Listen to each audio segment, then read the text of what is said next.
Hello dear students, welcome to my channel. Students, आज हम पढ़ेंगे my English course book standard 10 का हम पढ़ेंगे आज 1.2 lesson number 1.2 an encounter of a special kind, मतलब एक विशेष प्रकार की मुठभेड़। इसके जो राइटर है कौन है? तपन मुखर्जी ने लिखा है। और ये जो लेसन है वो उनकी एक लाइफ की, उनकी जीवन की एक थोड़ा सा किस्सा है जो उन्होंने यहाँ पे दर्शाया है। तो चले स्टार्ट करते हैं। My father was a medical professional working for a private company in Raniganj in West Bengal. मतलब मेरे पिताजी पश्चिम बंगाल के, वेस्ट बंगाल के रानीगंज में एक निजी कंपनी में काम करने वाले एक चिकित्सा पेशेवर थे। मेडिकल प्रोफेशनल मतलब चिकित्सा पेशेवर थे। The officers of the company were housed in individual bungalows inside a large campus. और कंपनी के अधिकारी एक बड़े परिसर के अंदर, लार्ज कैंपस मतलब एक बड़े परिसर के अंदर, इनसाइड अंदर, अलग अलग बंगलों में रहते थे। Then our house was in a corner of the campus. और जो उनका हाउस था वो कॉर्नर मतलब कोने में ऑफ द कैंपस। हमारा जो घर, वो जो राइटर है वो कहता है कि हमारा घर परिसर के कोने में था। कॉर्नर मतलब एक कोने में था। The officers club was adjacent to the boundary wall of our garden. और अधिकारियों का जो क्लब था, वो अधिकारियों का क्लब हमारे घर, अपने वो जो घर था उनके बगीचे के बाउंड्री वॉल मतलब बाउंड्री घेरा, वॉल मतलब दीवार, ऑफ आवर गार्डन मतलब हमारे बगीचे की चार दीवारी से सटा हुआ था। The compound was luxurious with green grass, colourful flowers and a host of tall and majestic trees. और जो परिसर था वो कैसा था? With luxuries with green grass. परिसर हरी घास और रंग बिरंगे फूल, कलरफुल फ्लावर्स में रंग बिरंगे फूलों और कई ऊंचे और राजसी पेड़ों से मैग्निफिसेंट मैजेस्टिक ट्रीज मतलब राजसी पेड़ों से भरा हुआ था। Then the seasonal vegetables in the kitchens, gardens of the households and the magnificent trees constantly attracted squirrels and many species of birds। और जो घरों के जो किचन गार्डन, किचन में रसोई, और गार्डन, किचन गार्डन जो घर में रहते हैं किचन गार्डन वही। और जो घरों के किचन गार्डन में सीजनल वेजिटेबल्स मतलब मौसमी सब्जियां और शानदार पेड़, लगातार स्क्वायरल्स मतलब गिलहरी और कई प्रजातियों के पक्षियों को, स्पीसीज ऑफ बर्ड्स मतलब कई प्रजाति के पक्षियों को आकर्षित करते थे, अट्रैक्ट करते थे। A group of langurs had even made their den in an ashwattha tree nearby. Students, ये अश्वत्था एक पेड़ है, ट्री, अश्वत्था ट्री है मतलब पेड़ है। लंगूरों के एक समूह ने पास एक अश्वत्था पेड़ में अपना अड्डा भी बना लिया था। अपना डेन में अपना निजी समूह अपना अड्डा बना लिया था। देन फिर हम पढ़ेंगे next. They had all become a part and parcel of our existence and daily life। मतलब डेली लाइफ मतलब हर दिन के दिनचर्या या फिर जीवन में, डेली लाइफ हर दिन की दिनचर्या में वे सभी हमारे अस्तित्व और दैनिक जीवन का एक अभिन्न अंग बन गए थे। एग्जिस्टेंस एंड डेली लाइफ, और वे हमारे अस्तित्व और दैनिक जीवन का, डेली लाइफ का अस्तित्व, एग्जिस्टेंस एंड डेली लाइफ हमारे अस्तित्व और अपने दैनिक जीवन का अभिन्न अंग बन गए थे। The next, a small incident on a Saturday afternoon left a profound effect on me and unfolded before my eyes a whole new dimension to the wonderful of God's creations. मतलब गॉड के द्वारा creation means रचना. Small एक छोटा सा incidence means घटना on a Saturday after मतलब शनिवार के दोपहर को left a profound effect on me और उनके इफेक्ट किया.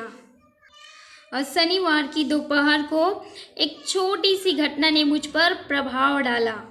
इफेक्ट मतलब प्रभाव, ऑन मी मतलब मुझ पर प्रभाव डाला और मेरी आंखों के सामने मतलब my eyes a whole new dimension to the wonderful मतलब चमत्कारिक रूप से वंडरफुल चमत्कार ऑफ गॉड्स क्रिएशन मतलब गॉड की रचना.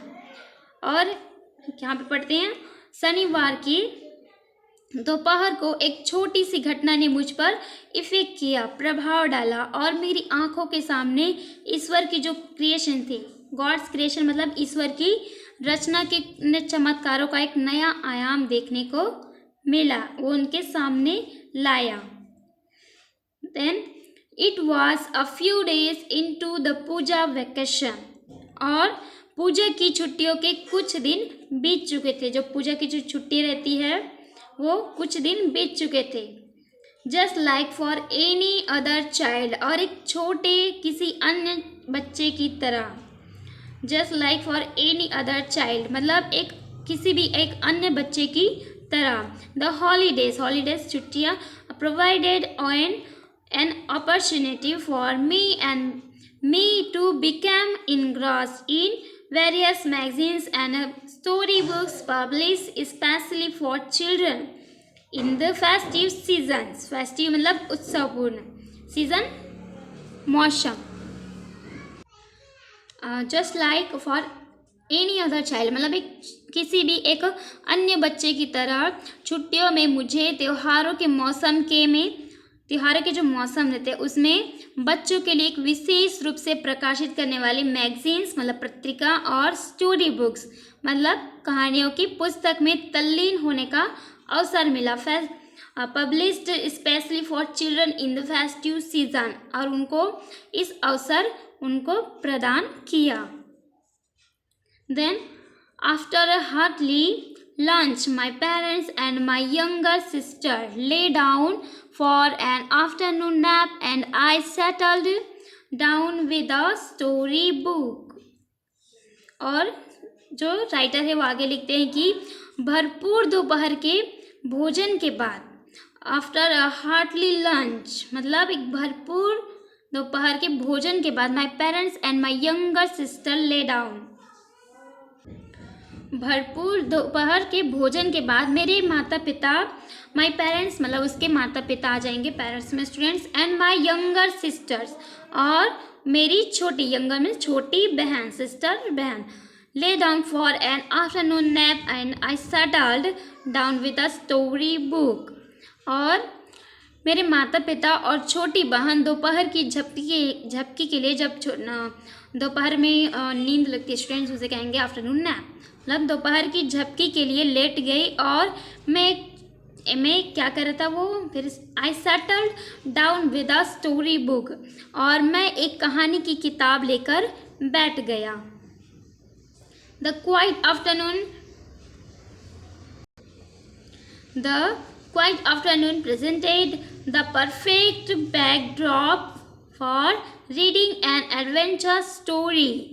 और शांत दोपहर ने क्वाइट मतलब शांत आफ्टरनून दोपहर शांत दोपहर ने एक साहसिक कहानी पढ़ने के लिए एकदम सही पृष्ठभूमि तैयार की यानी प्रस्तुत की.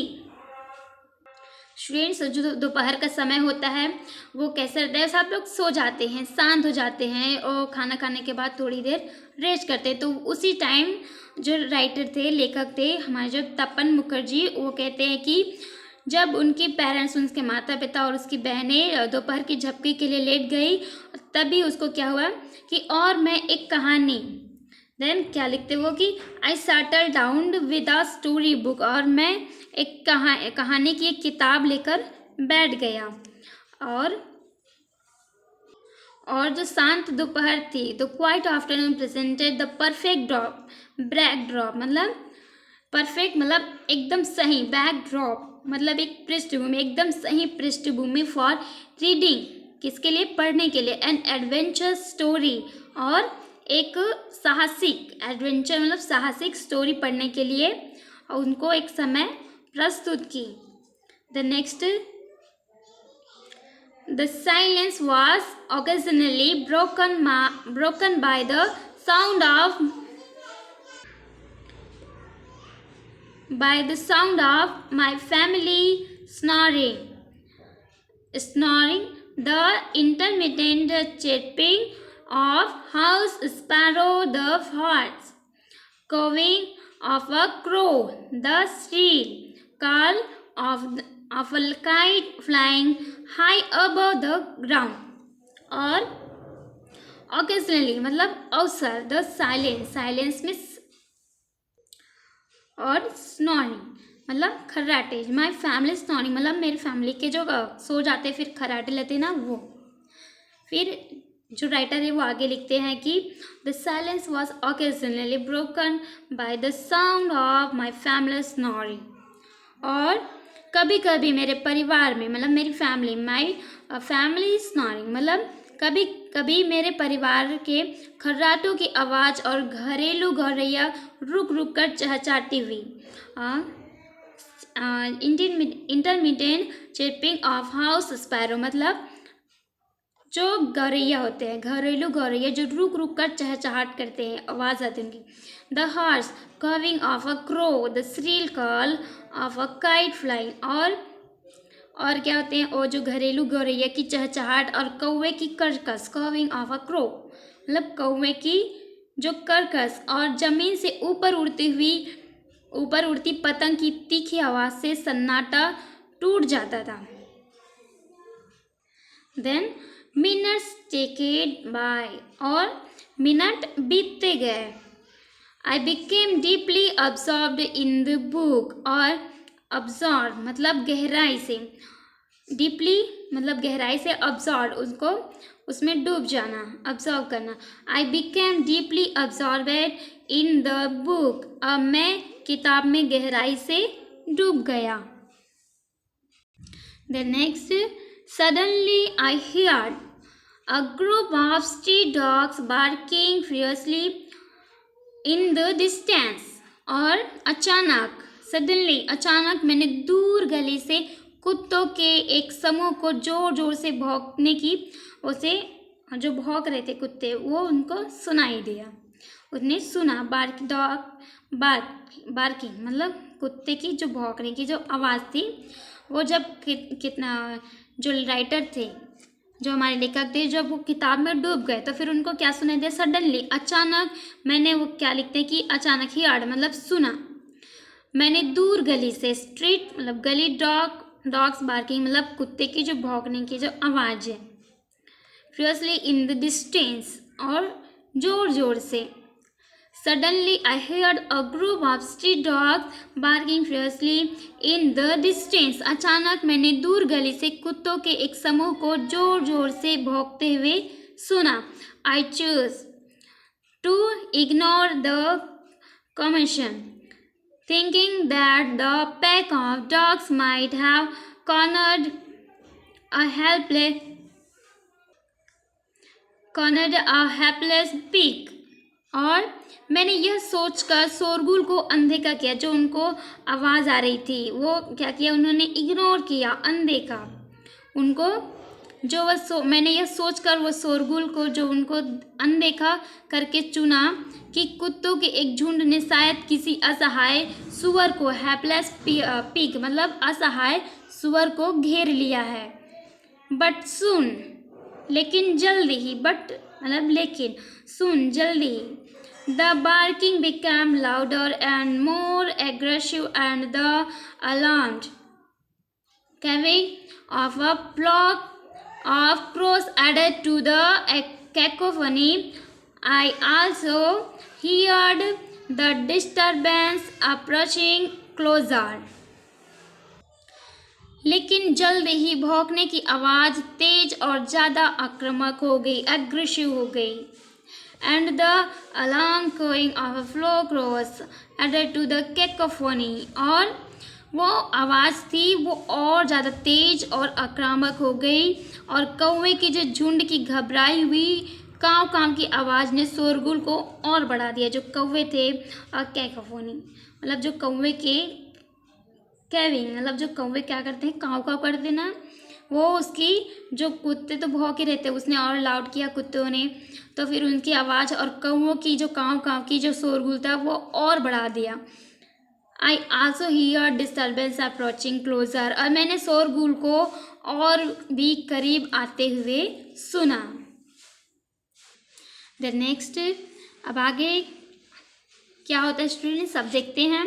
क्रियोसिटी, क्यूसी got the better of me, उत्सुकता मुझ पर हावी हो गई। क्यूरियोसिटी मतलब उत्सुकता, got the better of me मतलब उत्सुकता मुझ पर हावी हो गई, leave. The book aside I rushed to the veranda to see what was going on. वो जो उत्सुकता थी, क्यूरियोसिटी, वो राइटर है, वो जो लिखता है, वो मुझ पर हावी हो गई, और किताब को एक तरफ रख कर मैं बरामदे की ओर, बरामदा मतलब बरामदे की ओर वो दौड़ा, बरामदे की ओर दौड़ा, और यह देखने के लिए कि क्या हो रहा है। जब जो राइटर थे, वो लेखक थे, वो जो पढ़ रहे थे, जब कहानी को वो रीडिंग कर रहे थे, तो फिर क्या हुआ कि उनको वो जो उत्सुकता थी वो मुझ पर हावी हो गई, और कहते हैं कि किताब को एक तरफ उन्होंने रख दिया, लिविंग द बुक असाइड मतलब किताब को एक तरफ रख दिया, और I rush to the veranda to see what was going on, और मैं बरामदे की ओर दौड़ा और यह देखने के लिए कि क्या हो रहा है। Then next, then I glanced towards the roof of the clubhouse and saw something horrible. मैंने क्लब हाउस की छत की ओर देखा और कुछ भयानक दिखा। समथिंग हॉरिबल और कुछ भयानक दिखा। A big male langur, apparently the leader of its group, was holding a baby langur in his hand and mercilessly beating it all over with a definite intent to kill. किल मतलब मारना। और उन्होंने क्या देखा, a big male लंगूर, एक बड़ा नर लंगूर, mail मतलब नर लंगूर, वो क्या कर रहा था, जो जाहिर और अपने समूह का वो नेता था, the leader of its group, जो अपने समूह का नेता था, was holding a baby langur in his hands, और उसने एक लंगूर के बच्चे को अपने हाथों में पकड़े हुए था, and messily biting it all over with definite intent to kill, और वो क्या करता, उसे मारने के इरादे से बेरहमी से वो उसको काट रहा था। जब राइटर ने ऐसा पढ़ रहे थे, फिर क्या नेक्स्ट है वो क्या देखते हैं कि एक बड़ा नर लंगूर, बिग मैल लंगूर, एक बड़ा लंगूर जो जाहिर और अपने समूह का जो नेता था, लीडर था, वो क्या कर रहा था, एक बच्चे लंगूर को अपने हाथों में से पकड़ के उसे मारने के इरादे से बेरहमी से काट रहा था। Then next, the helpless mother of the baby and other lesser member of the langur group were scattered on the roofs of the buildings nearby watching the babies being killed. और जो बच्चे की असहाय माँ, हेल्पलेस, और जो helpless mother मतलब उस लंगूर की जो छोटे बच्चे थी, उस बच्चे की असहाय माँ, और लंगूर के समूह के अन्य जो छोटे सदस्य थे, वो आसपास की इमारतों की छतों पर बिखरे हुए एक बच्चे को मारते हुए वो देख रहे थे, बेबी बीइंग्स के लिए, और वॉचिंग कर रहे थे मतलब देख रहे थे। I recalled the terrible custom in the animals clan according to which a dominant male usually does not allow another male babies or adult to survive within its group. फिर जो राइटर है वो आगे लिखते हैं कि आई रिकॉल मतलब मुझे अचानक से याद आई। मुझे क्या हुआ, वो उस सभी लोग उसको देख रहे थे कि उस बेबी जो लंगूर था उसको मारते हुए देख रहे थे। मुझे जानवरों के कबीले में कबीले का मतलब costing in the animal clan according मतलब मुझे जानवरों के कबीले में एक भयानक प्रथा याद आई जिसके अनुसार एक प्रमुख और एक नर आमतौर पर अपने समूह में किसी अन्य बच्चे को या फिर वयस्क को जीवित रहने नहीं देता है। वो किसको याद आई? राइटर को। द नेक्स्ट राइटर लिखते हैं without losing and any time और बिना समय गवाए I gathered a stick in one hand and hurled a piece of stone at the marauding लंगूर। और बिना समय गवाए मैंने एक हाथ में एक मोटा डंडा लिया। क्या लिया? एक मोटा सा पीस ऑफ स्टोन, एक पत्थर का। स्टॉर्ट में से एक हैवी। फिर जो राइटर है वो क्या कहते हैं कि विदाउट लॉसिंग एनी टाइम मतलब बिना समय गवाए मैंने एक हाथ में एक मोटा डंडा लिया और उस जो हल और उसने क्या किया, अ पीस ऑफ स्टोन और पत्थर का एक टुकड़ा, एट द मराडिंग लंगूर और उस मराडिंग लंगूर मतलब लुटेरे लंगूर पर पत्थर फेंका। The langur was so influenced that It hardly took any notice of my assault। और जो लंगूर इतना क्रोधित हो गया कि उसने क्या किया, उसने मेरे हमले पर पत्थर पर उसने ध्यान नहीं दिया। और वो जो लंगूर था, लंगूर वॉज इन्फ्लुएंटेड दैट इट हार्डली टूक एनी नोटिस माई असॉल्ट। और जो उन्होंने जो पत्थर फेंका वो लंगूर इतना क्रोधित हो गया कि उसने मेरे हमले पर ध्यान ही नहीं दिया। But then I started throwing more stones, लेकिन फिर मैंने और पत्थर फेंकना शुरू कर दिया। The dogs on their part raised their pitch of cry, और कुत्तों ने भी अपनी आवाज़ ऊंची कर दी। Next, the changed circumstance and the sudden unexpected attack from unknown quarters forced the langur to drop the baby from the sloping roof over the veranda। Change मतलब बदली हुई परिस्थितियों और अज्ञात दिशा से, अननोन क्वार्टर्स मतलब अज्ञात दिशा से अचानक अप्रत्याशित हमले ने लंगूर को बच्चे को बरामदे की ढलान से छत पर से नीचे गिराने पर मजबूर कर दिया। The next, the baby was listless and appeared to be dead। और जो बेबी लंगूर और जो बच्चा था वो निश्चल था और मृत लग रहा था। बी डेड मतलब मृत लग रहा था। As its body started to slide down the excitement of the pack of dogs grew manifold at the prospect of a good kill and meal। और जैसे जैसे उसका शरीर नीचे की ओर खिसकने लगा कुत्तों का एक झुंड उत्साह कई गुना बढ़ गया। और कुत्तों का उत्साह बढ़ गया क्योंकि of a good kill and meal मतलब भोजन, क्योंकि उन्हें एक अच्छा शिकार और भोजन मिलने की संभावना थी। कीपिंग द डॉग्स और कुत्तों को रखते हुए एट पे विद द स्टिक छड़ी, और कुत्तों के जो छड़ी को दूर रखते हुए I managed to catch hold of the baby लंगूर's tail just as it tipped over the edges of the tiled roof. और छड़ी को दूर रखते हुए मैंने लंगूर की पूंछ को पकड़ने में कामयाब रहा।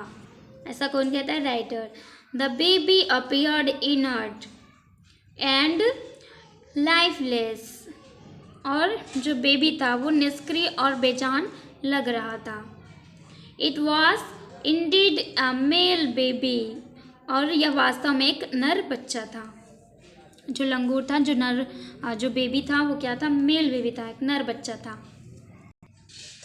बाय दिस टाइम, इस समय तक my parents and sister had come out onto the veranda and were witnessing my rescue operations. Some of our neighbors had also gathered in the distance. लेखक आगे लिखते हैं बाय दिस टाइम, मतलब इस समय तक मेरे माता पिता, माई पेरेंट्स एंड सिस्टर, मेरे माता पिता और मेरे बहनें, उसकी जो बहन थी वो बरामदे में आ चुके थे। Out on to the veranda, वो बरामदे में आ चुके थे। And were witnessing my rescue operations, और मेरे बचाव अभियान को वो देख रहे थे। सम ऑफ आवर नेबर्स, मतलब पड़ोसी, had also gathered in the distance, और हमारे कुछ पड़ोसी दूर से इकट्ठा हो गए थे। The next, I took the baby langur of our backyard and gently laid him on the floor inside the poultry coop. Backyard मतलब घर के जो पीछे का जो आंगन रहता है उसे कहेंगे बैकयार्ड, आंगन। I took the baby langur to our backyard and gently, मतलब मैं क्या कर रहे थे, वो जो लंगूर का जो बच्चा था उसको संभाल रहा था। कौन? राइटर, लेखक। वो आगे लिखते हैं कि मैं बच्चे लंगूर को अपने घर के जो बैकयार्ड है, बैकयार्ड मतलब घर के पीछे का जो आंगन रहता है उसे बैकयार्ड कहेंगे। अपने घर के जो पिछवाड़े में जो उसके घर के बैक साइड में जो पीछे में जो आंगन रहता है उसे कहेंगे बैकयार्ड में, आंगन में ले गया और उसे मुर्गी घर के अंदर, पोल्ट्री मतलब जो मुर्गी रखते हैं वहाँ पे उसे कहेंगे पोल्ट्री, उसे मुर्गी घर के अंदर फर्श पर धीरे से लिटा दिया। His body was full of deep bite marks and scratches, और उसके शरीर पर गहरे काटने का निशान और खरोचे थी, स्क्रैचेस, खरोचे थी। But blood was oozing from some of the wounds, और कुछ घावों से खून बह रहा था। द बेबी रिमाइंड मोशनलेस, और बेबी जो बच्चा था वो बिना हिला डुले वो खड़ा रहा। The next, my father provided first aid, मतलब जो घर का चिकित्सा रहता है फर्स्ट एड कहते हैं, to clean the wounds and stop the bleeding, और मेरे पिता ने घावों को साफ करने और खून बहने से रोकने के लिए प्राथमिक उपचार किया। फर्स्ट एड मतलब प्राथमिक उपचार दिया। Then I was relieved to find out that the baby was breathing even though his breaths were shallow, और मुझे यह जानकर राहत मिली कि बच्चा सांस ले रहा था और भले ही उसकी सांसें उथली थी, कुछ ब्रीथ्स मतलब उसकी सांस एकदम से अच्छी नहीं थी, लेकिन वो उसकी सांसें चल रही थी। वो जो राइटर है वो लिखते हैं आगे, लेखक, कि मुझे यह जानकर बहुत ही अच्छा लगा, मुझे बहुत ही राहत मिली, रिलीव्ड मतलब मुझे भी बहुत ही राहत मिली कि बच्चा सांस ले रहा था और भले ही उसकी सांसें उथली थी। The next, splashes of cold water made the baby still, and after a few shaky attempts, he sat up, और ठंडे पानी की छींटों से बच्चा हिलने लगा। जब कोई बेहोश रहता है तो उस पर ठंडे पानी की छींटे डालते तो फिर वो होश में आ जाता है। वैसे ही उन्होंने किया, राइटर ने किया कि ठंडे पानी की छींटों से बच्चा हिलने लगा और कुछ अस्थिर प्रयास के बाद वह उठ के बैठा। The next, he was in state of shock and started trembling like a leaf in the wind. और वह सदमे की स्थिति में था और हवा में उड़ते हुए पत्तों की तरह वह कांपने लगा। His two little twinkling eyes welled up with tears and he started to sob with a muffled cry, just like a human child would after experiencing trauma. और वो क्या करने लगा, वो जो बच्चा था वो पत्ते की तरह, वो जो हवा में उड़ते रहते पत्ते उसकी तरह वो कांपने लगा। देन वो कांपने लगा और उसकी दो छोटी छोटी चमकती आँखों में आंसू भर आए। विथ टीयर्स मतलब उसके जो आंसू, जो आंखें थे, ट्विंकलिंग आइज मतलब उसकी चमकती हुई आंखों में आंसू भर आए और वह दबी हुए आवाज़ में रोने लगा। ठीक वैसे ही रोने लगा जैसे कि एक just like a human child, जैसे कि एक मनुष्य के जो मानव बच्चा आघात करने के अनुभव के बाद रोता है। Then I offered him a pickled banana with he accepted with his unsteady hand and began taking hesitant bites.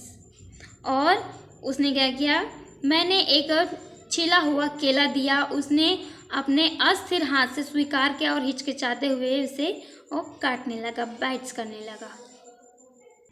The next, my attention was fixed on the revival of the baby langur. लेकिन मेरा ध्यान उस बच्चे लंगूर के पुनः सक्रिय होने पर केंद्रित था। Suddenly, अचानक, I had an uncanny feeling of being watched. अचानक मुझे एक अजीब सा एहसास हुआ कि कोई मुझे वॉच कर रहा है, देख रहा है। I turned away from the coop and looked up. मैं पिंजरे से दूर मुड़ा और ऊपर देखा। There sat the mother langur on our kitchen roof, watching every move I made. और उसने क्या देखा कि वह माँ लंगूर, उसकी जो माता थी, जो लंगूर बच्चा लंगूर था, उसकी जो माता थी, मदर थी, माँ लंगूर का रसोई की छत पर बैठी थी और मेरी हरकत पर नज़र रख रही थी। Then she simply sat there quietly. और वह चुपचाप बैठी थी, as if convinced, मानो that no harm was being done to her child. ऐसा वो बैठी थी मानो उसे यकीन हो कि उसके बच्चे को कोई नुकसान नहीं पहुंचाया जा रहा है, ऐसा उनको लगा। और वहाँ पे उसकी जो माँ लंगूर थी वहाँ पे बैठी थी और वो छत पर बैठी थी और मेरी हरकत पर वो नज़र करके वो नज़र रख रही थी कि वो क्या कर रहा है और चुपचाप बैठी। ऐसा उनको लग रहा था कि उसे यकीन होगा, उससे विश्वास था कि उसके बच्चे को कोई भी नुकसान नहीं पहुँचाया जा रहा है। Meanwhile, मतलब इसी बीच, the baby sensed the presence of his mother and started to sob and cry, मतलब सिसकना, and cry मतलब रोना a little louder. और इसी बीच बच्चे अपनी माँ की उपस्थिति का एहसास हुआ, उसकी जो मदर थी उसकी प्रेजेंस ऑफ हिज मदर, उसकी मम्मी का, उसकी मदर का एहसास हुआ और वह थोड़ा और ज़ोर से रोने लगा और मतलब सिसक कर रोने लगा।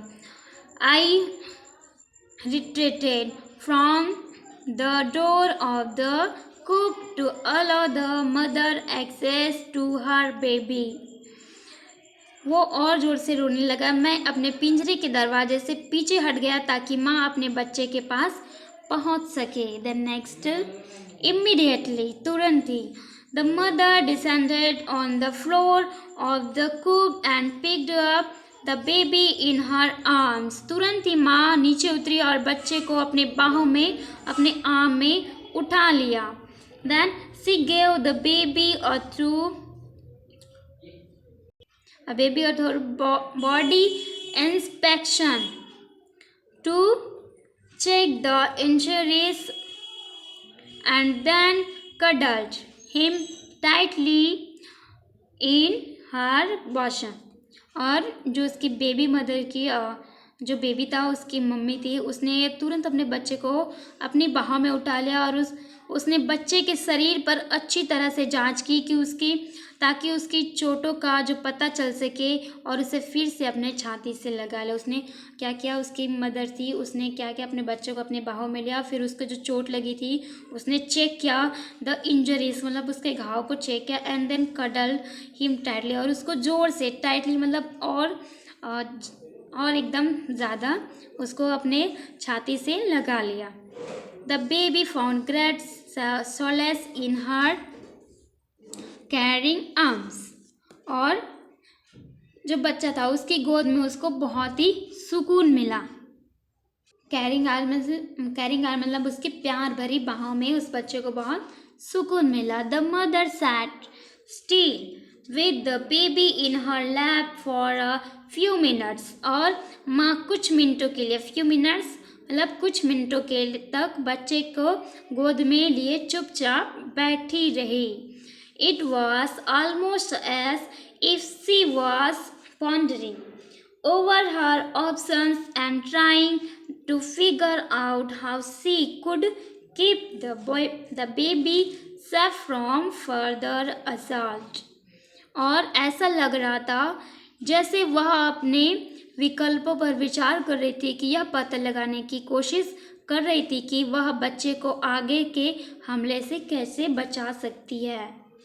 The next, for a few seconds, मतलब कुछ सेकंड्स के लिए। For a few seconds, the mother langur looked straight into my eyes. और कुछ सेकंड के लिए माँ लंगूर ने सीधे मेरी आंखों में देखा। Even today, आज भी, I cannot forget that look in her eyes, showing silent gratitude on me for saving her child. और मैं उसकी माँ की आंखों में वह भाव नहीं भूल सकता। I cannot forget मतलब मैं नहीं भूल सकता, looks in her eyes, और मैं नहीं भूल सकता, वह भाव नहीं भूल सकता जो उसके बच्चे को बचाने के लिए मुझ पर मौन आभार प्रकट कर रही थी। I was overwhelmed by the emotions, the sentiment and the way she said thanks to me।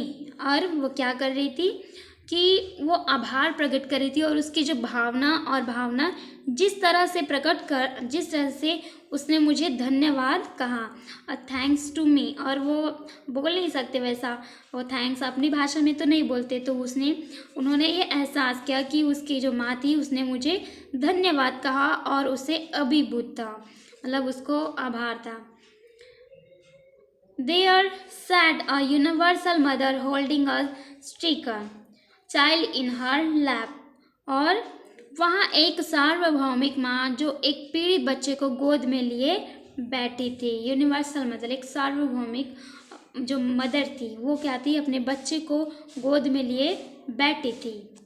The next, then in a flash she jumped with her baby clinging to her belly and reached our kitchen roof।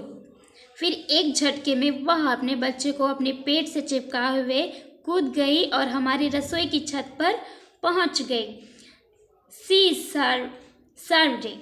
surveyed the area for the vicious male langur and then leaped away in the direction opposite to the place of the violent encounter। और उस क्षेत्र का जो मुआयना किया जहां खूंखार नर लंगूर था और फिर हिंसक मुठभेड़ वाली जगह के विपरीत दिशा में उन्हें छलांग लगा दी।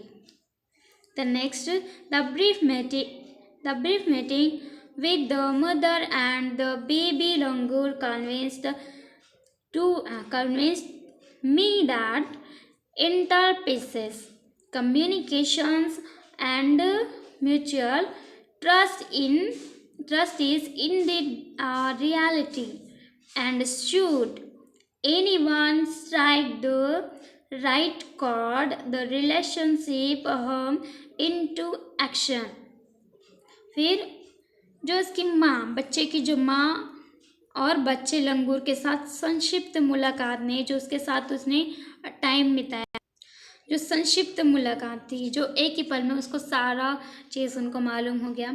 एक ऐसी मुलाकात ने मुझे आश्वस्त किया कि अंतर प्रजाति का संचार आपसी विश्वास से वास्तव में एक वास्तविकता है, और अगर कोई एक सही तालमेल बिछाता है, एक सही तालमेल और अपने अंदर बिठाता है तो रिश्ता क्रियान्वित हो जाता है। रिलेशनशिप कम्स इनटू एक्शन, और वो रिश्ता क्रियान्वित हो जाता है।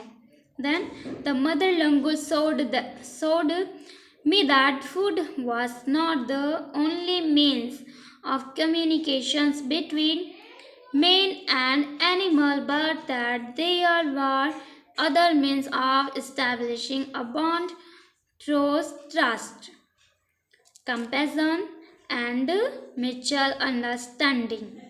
और माँ लंगूर ने मुझे दिखाया कि भोजन मनुष्य और जानवर के बीच का संचार का एकमात्र साधन नहीं है, बल्कि विश्वास, करुणा और आपसी समझ के माध्यम से संबंधित स्थापित करने के अन्य और साधन भी है। स्टैब्लिशिंग मतलब स्थापित करना, कंपैशन मतलब उसके बीच जो एक एनिमल और एक मनुष्य के बीच जो संबंध होता है, एक जो उसके बीच जो संचार का एक जैसा एक साधन है, तो वो सिर्फ वहाँ पे देखने को मिलता है कि वहाँ पे एक विश्वास और करुणा और आपसी समझ के माध्यम से बंधन स्थापित करने के अन्य साधन भी हैं। The next 55 years have passed since that day, और उस दिन को 55 साल बीत चुके हैं। ये जो बातें हो रही है वो सब क्या राइटर क्या लिखते हैं, तपन मुखर्जी लिखते हैं कि 55 years have passed since that day, उस दिन को 55 मतलब 55 साल बीत चुके हैं। I am now 70 years old, और अब मैं 70 साल का हो गया हूँ। But I still fondly remember that encounter of a special kind, लेकिन मुझे आज भी वह खास तरह की मुलाकात याद है। वो राइटर आगे में नेक्स्ट लिखते हैं कि ये जो घटना हुई, जो इंसिडेंट हुआ, उसको क्या हुआ, 55 साल बीत चुके हैं और अब मैं 70 साल का हो गया हूँ, लेकिन मुझे आज भी वह खास तरह की मुलाकात, खास तरह की जो मुठभेड़ थी, जो बच्चा नर बच्चा था और उसकी जो मदर के साथ उसकी जो मुठभेड़ थी, उसकी जो मुलाकात थी, वो याद है। ये रहा स्टूडेंट्स ही हमारा encounter of a special kind, मतलब एक खास तरह की मुलाकात। ये लेसन यहाँ पे कंप्लीट होता है। देन वीडियो को लाइक करें, अपने फ्रेंड्स को शेयर करें, सब्सक्राइब करें, and thanks for watching this video. मिलते हैं नेक्स्ट वीडियो में।